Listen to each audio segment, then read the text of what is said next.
means I'm gonna have to stop and pick up some windshield washer fluid.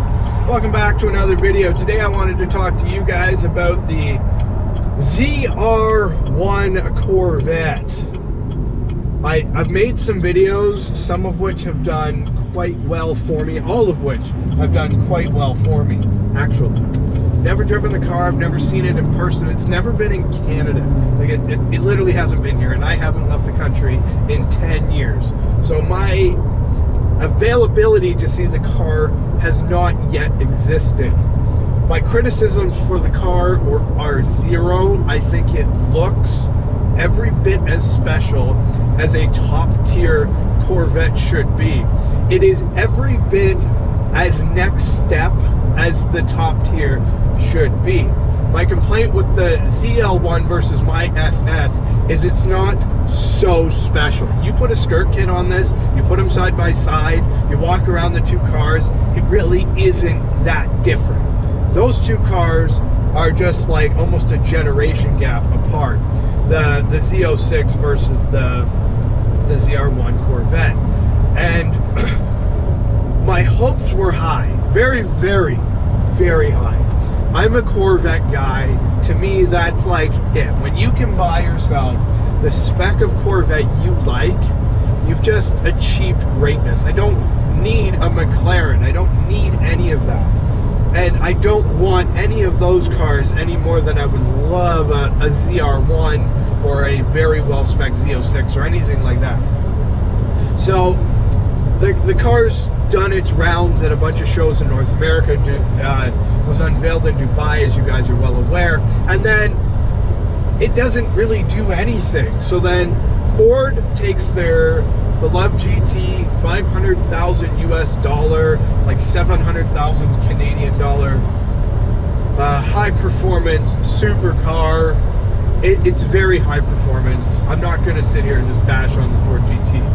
And they break the Virginia International Raceway track time for a production car, I guess by a bit. Like they really set a bar. They had a professional race car driver. They did everything they could do. So then the next week, GM takes their ZR1, one of their engineers, and aside from adding cross-point attachments for a 5-point harness and a 5-point harness, the car was completely factory stock for what you would buy it at and pick it up at the GM dealer. They didn't tune the car for the track or do anything special. They didn't have a race car driver, just a good driving engineer, and they went out and they broke the Ford GT record on the same track.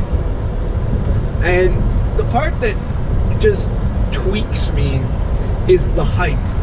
It's like the Ford GT is this ultra class. It's more expensive and exclusive than McLaren's, not even remotely as high performance, but it's up there for exclusivity and expense and, you know, all this stuff, and everybody's butthurt they didn't get one and all this. And then GM brings out a car that is not going to be limited production, is special but not special, and boom, they just light it on fire. That blows my mind. It's crazy how such an old school technology and engine setup and philosophy and everything, it didn't set a bar, it just destroyed it. Now what does that excite about me is what comes next. The problem with achievements and the day the car hits the track and the day the car is the new best is what's next. Because we've been waiting how many years for this since the last ZR1? 4 years? 4 years? I think that number's correct. And then 4 years later it comes out and it is every bit the car we wanted. It is every bit, it broke everything, and GM kind of, you know, pinches a loaf on Ford's lawn with an engineer driving it, and they went really cash with the setup, and the car is that good. So what's next?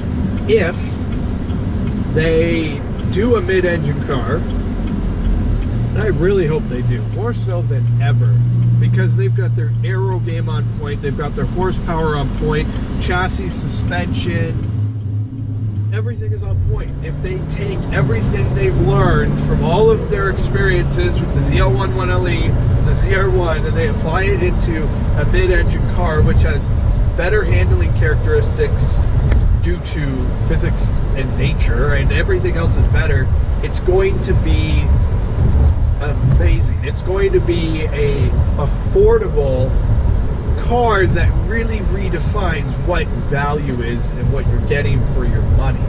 You're going to get some plastic interior, great GM parts bin parts, but you're going to get a car that, and I'm just spitballing, but I think the beloved McLaren 720S, which is an amazing car, I think it is going to be in that ballpark of performance. I don't think it's going to have the interior and all the ridiculous Alcantara, but I think it's going to be in the ballpark of absolutely crazy performance.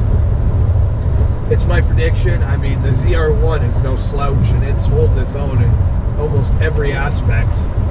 And if they can take that and they can reapply it, and we've seen specs of the twin-turbo V8 that are apparently official GM CAD drawings and everything. I mean, it looks like they could be lining themselves up for another legacy. My only request to GM, if they watch this or anybody watches this video from GM, call it the Zora, do it some pride, pay respect and homage to your lineage. He wanted it, he pushed for it, he was right. Zora is the grandfather or whatever of the Corvette. I mean, call it the Zora. Let the Vet live on. Let the ZR1 continue to be the front engine, rear wheel drive, monstrous king. Thought just popped into my head because this is how sporadic I think. Aston Martin Vulcan, front engine V12 7-liter, pushing 800 horse. Versus the Corvette ZR1. What do you think? Who would win? I'm out. Drive safe, take care, behave. As always. Oh, there's so many possibilities now that I open my mind and I think about it. Who would win?